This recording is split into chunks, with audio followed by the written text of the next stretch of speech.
Dear students, मैं निशा Mishra TGT arts आप सबका सोशल साइंस के सेकंड चैप्टर के थर्ड और लास्ट पार्ट के वीडियो में हार्दिक स्वागत करती हूँ। आज के इस वीडियो में हम पढ़ेंगे वन्य जीव संरक्षण के बारे में और आप बच्चे इसके साथ साथ वीडियो को देखने के साथ साथ अपने नोट्स भी प्रिपेयर करते रहेंगे। तो चलिए शुरू करते हैं अपना टॉपिक वन एवं वन्य जीव संसाधन। तो लेसन शुरू करने से पहले इस लेसन के फ्लो चार्ट पे एक बार फिर नजर मारते हैं। इसके पहले भाग के वीडियो में हमने पढ़ा भारत में वनस्पति जात और प्राणी जात, जिसमें हमने जैव विविधता, पौधों और प्राणियों की प्रजातियों का वर्गीकरण के बारे में जाना। और दूसरे भाग के वीडियो में हमने पढ़ा वनस्पति जात और प्राणी जात के ह्रास के कारक, जैव विविधता को कम करने वाले कारक, कम होते संसाधनों के प्रभावों के बारे में। और आज के हम इस तीसरे और अंतिम वीडियो में पढ़ेंगे वन्य जीव संरक्षण अधिनियम के बारे में, सरकार द्वारा वनों के वर्गीकरण के बारे में, जैव विविधता को बढ़ाने के बारे में, समुदाय और संरक्षण के बारे में और अंत में टाइगर प्रोजेक्ट के बारे में। भारतीय वन्य जीवन रक्षण अधिनियम 1972 पर्यावरण संरक्षकों ने 1960 और 1970 के दशकों में वन्य जीवन की रक्षा के लिए नए कानून की मांग की थी। उनकी मांगों को ध्यान में रखते हुए सरकार ने भारतीय वन्य जीवन रक्षण अधिनियम 1972 को लागू किया। इस नियम के तहत संरक्षित प्रजातियों की एक अखिल भारतीय सूची तैयार की गई। हमने इसके पहले वीडियो में भी पढ़ा था कि इस प्रकार से भारत में या विश्व में जानवरों की कई सारी प्रजातियां और पेड़ पौधों की कई सारी प्रजातियां कुछ विलुप्त हो चुकी हैं हमेशा के लिए, और कुछ संकटग्रस्त या दुर्लभ प्रजातियों में आती है। तो इन जीवों की रक्षा के लिए, इन पेड़ पौधों की प्रजातियों की रक्षा के लिए जो पर्यावरण संरक्षक है, उन्होंने 1960 और 70 के दशक में एक कानून बनाने की मांग की थी, जिसमें इन जीवों को और वनस्पतियों को संरक्षण प्रदान किया जाए। तो 1972 में ये वन्य जीव संरक्षण अधिनियम लागू किया गया। इस अधिनियम के तहत कौन-कौन से प्रावधान किए गए, उनके बारे में हम जानेंगे। सबसे पहले बची हुई संकटग्रस्त प्रजातियों के शिकार पर पाबंदी। जो भी जानवर हैं या जो संकटग्रस्त प्रजातियां हैं, स्पेशली जैसे हाथी हो गया, एक सींग वाला गैंडा हो गया, चिंकारा हिरन हो गया, काला हिरन जिसे कहा जाता है, और भी कई प्रकार के जानवर हैं या पशु पक्षी हैं, तो उनके शिकार पर पूर्णतः पाबंदी लगा दी गई। फिर वन्य जीवन के व्यापार पर रोक लगा दी गई और इसी भारतीय वन्य जीवन अधिनियम के तहत वन्य जीवन के आवास को कानूनी सुरक्षा प्रदान की गई। और कई राज्य सरकारों और केंद्र सरकार ने नेशनल पार्क और वन्य जीव अभयारण्य भी बनाए और कुछ विशेष वन्य जीवों की सुरक्षा के लिए कई प्रोजेक्ट शुरू किए गए, जैसे कि टाइगर प्रोजेक्ट। आप सभी जानते हैं कि बाघों की संख्या दिन प्रतिदिन कम होती जा रही है, तो इस संकटग्रस्त प्रजाति को सुरक्षा प्रदान करने के लिए कुछ टाइगर प्रोजेक्ट बनाए गए हैं, जिनमें इस प्रजाति को संरक्षण प्रदान किया गया है। अब हम जानेंगे सरकार द्वारा वनों का वर्गीकरण, इसके बारे में। सरकार ने वनों का वर्गीकरण किया है, तो वो वर्गीकरण कैसे किया है, इसके बारे में अब हम पढ़ेंगे। सरकार ने 3 प्रकार का आरक्षण दिया है वनों को। तो उसमें पहली श्रेणी में आता है, पहले नंबर पे आता है आरक्षित वन। आरक्षित वन क्या होता है? उस वन को आरक्षित वन कहते हैं जिस वन में शिकार और मानव गतिविधियों पर पूरी तरह प्रतिबंध हो। कुल वन क्षेत्र के आधे से अधिक भाग को आरक्षित वन क्षेत्र का दर्जा मिला है। इन्हें संरक्षण की दृष्टि से सबसे बहुमूल्य माना जाता है। कुल वन क्षेत्र का लगभग 50% भाग आरक्षित वन क्षेत्र के अंतर्गत आता है और इसमें एमपी, मध्य प्रदेश, केरला और महाराष्ट्र के जंगल आते हैं, तो ये आरक्षित वन कहलाते हैं। दूसरे नंबर पे है रक्षित वन। इस प्रकार के वनों में शिकार और मानव गतिविधियों पर प्रतिबंध होता है, लेकिन यह नियम उस वन पर निर्भर रहने वाले आदिवासियों पर लागू नहीं होता है। कुल वन क्षेत्र के 1/3 हिस्से को रक्षित वन का दर्जा मिला है। रक्षित वनों के भविष्य में होने वाले नुकसान को बचाया जाता है।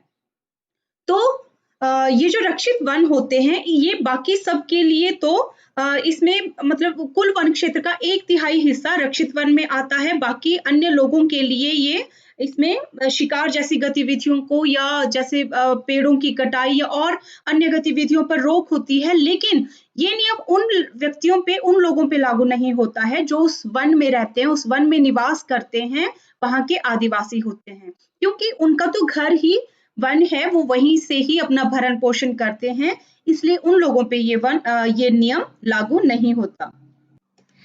हरियाणा, पंजाब और हिमाचल के वन रक्षित वनों में आते हैं। अब हम जानेंगे अवर्गीकृत वनों के बारे में। जो वन ऊपर की 2 श्रेणियों में नहीं आते हैं, उन्हें अवर्गीकृत वन कहा जाता है। अब हम पढ़ेंगे जैव विविधता को बढ़ाने के बारे में। कुछ गिने चुने कारकों पर ध्यान देने की बजाय अब पूरी जैव विविधता पर ध्यान दिया जाता है। अब न केवल बड़े स्तनधारियों पर ध्यान दिया जाता है, बल्कि कीटों पर भी ध्यान दिया जाने लगा है, क्योंकि परितंत्र के लिए कीट भी महत्वपूर्ण होते हैं। 1980 और 86 के वन्य जीवन अधिनियम के बाद नई अधिसूचनाएं जारी की गई। इन अधिसूचनाओं के अनुसार अब कई सौ तितलियों, मौत, बीटल और एक ड्रैगन फ्लाई को भी रक्षित जीवों की श्रेणी में रखा गया है। 1991 में इस लिस्ट में पादपों की 6 प्रजातियों को भी शामिल किया गया है। पहले तो इसमें सिर्फ कुछ गिने चुने स्तनधारी जीवों पे भी ध्यान दिया गया, उन्हीं के बारे में प्रावधान किए गए उनकी प्रजातियों को नष्ट होने से बचाने के लिए। लेकिन अब 1980 और 86 के वन्य जीवन अधिनियम में नई अधिसूचनाएं जारी की गई। इन अधिसूचनाओं के तहत अब बहुत सारे कीट पतंगे जो हैं वो भी संरक्षण की श्रेणी में शामिल कर दिए गए हैं, और कुछ पेड़ पौधों या जड़ी बूटियों की प्रजातियों को भी इसमें शामिल किया गया है। वो क्यों? क्योंकि ये भी हमारे परितंत्र का, हमारे पर्यावरण का एक अमूल्य हिस्सा है। इसके बाद हम समझेंगे समुदाय और संरक्षण के बारे में। समुदाय किस प्रकार जीवों को संरक्षण प्रदान कर रहा है। नंबर 1, अब कई स्थानीय समुदायों ने भी इस बात को मान लिया है कि संरक्षण से उनके जीवन यापन को लंबे समय तक सुरक्षित रखा जा सकता है। इसलिए अब स्थानीय लोग कई जगहों पर सरकार के संरक्षण के प्रयासों के साथ भागीदारी कर रहे हैं। मतलब सरकार के साथ साथ अब वो भी वन और वन्य जीवों को संरक्षण प्रदान कर रहे हैं। कई प्रकार के समुदाय, कई प्रकार के जो संगठन है वो वन्य जीवन को संरक्षण प्रदान कर रहे हैं। नंबर 2 पे राजस्थान के सारिस्का टाइगर रिजर्व में गांव के लोगों ने खनन के खिलाफ लड़ाई लड़ी है। इन लोगों ने वहां पे जो सारिस्का टाइगर रिजर्व है, वहां पे खनन का कार्य रुकवाकर इन लोगों ने मतलब उसके लिए प्रोटेस्ट किया है, विरोध किया है, ताकि वहां पे खनन का कार्य ना हो और वहां का जो सारिस्का टाइगर रिजर्व है वो सुरक्षित रहे। नंबर 3, कई गांव के लोग तो अब वन्य जीव के आवास की रक्षा करने के क्रम में सरकारी हस्तक्षेप का इंतजार भी नहीं करते। अगर कहीं पे कोई ऐसी घटना घटित हो रही हो जो पर्यावरण को नुकसान पहुंचाने वाली हो, तो गांव वाले सरकार का भी इंतजार नहीं करते, वो स्वयं एक्शन ले लेते हैं। अलवर जिले में इसका एक उदाहरण देखने को मिलता है। इस जिले के 5 गांवों ने 1200 हेक्टेयर वन को भैरवदेव डाकव सेंचुरी घोषित कर दिया है। वहां के लोगों ने वन्य जीवन की रक्षा के लिए अपने ही नियम और कानून बनाए हैं। तो इन लोगों ने स्वयं ही एक सेंचुरी बना दी वन्य जीवों की रक्षा के लिए, जिसका नाम है भैरवदेव डाकव सेंचुरी। अब हम जानेंगे चौथे पॉइंट के बारे में। तो हिंदू धर्म और कई आदिवासी समुदायों में प्रकृति की पूजा पुरानी परंपरा रही है। हिंदू धर्म में पीपल, महुआ आदि कई वृक्षों की पूजा होती है। इन जंगलों में पवित्र पेड़ों के झुरमुट होते हैं जहां स्थानीय निवासी पूजा करते हैं। जंगलों में ऐसे स्थानों को मानव गतिविधियों से अछूता रखा जाता है। आप लोगों ने भी अपने आसपास देखा होगा कि पीपल के पेड़ों पे डोरी बंधी होती है, मौली बंधी होती है और पवित्र धागा बंधा होता है, वहां पे पूजा अर्चना की गई होती है। या फिर वट सावित्री व्रत होता है, उसमें वट वृक्ष की पूजा की जाती है। तो ऐसे कई धार्मिक अनुष्ठान जो है वो लोगों के द्वारा किए जाते हैं, जो प्रकृति से लगाव को बढ़ाते हैं, प्रकृति से प्रेम को बढ़ाते हैं। और एक धारणा ये भी मानी जाती है कि पीपल के पेड़ को काटना अशुभ होता है।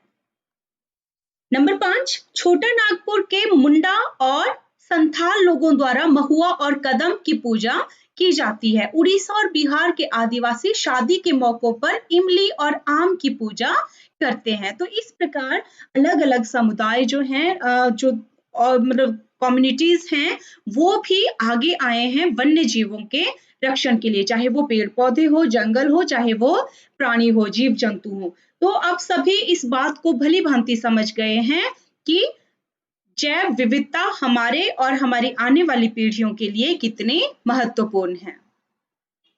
अब हम जानेंगे टाइगर प्रोजेक्ट के बारे में। बाघों को विलुप्त होने से बचाने के उद्देश्य से प्रोजेक्ट टाइगर को 1972 में शुरू किया गया था। 20वीं सदी की शुरुआत में बाघों की कुल आबादी 55,000 थी, जो 1973 में घटकर कितनी रह गई?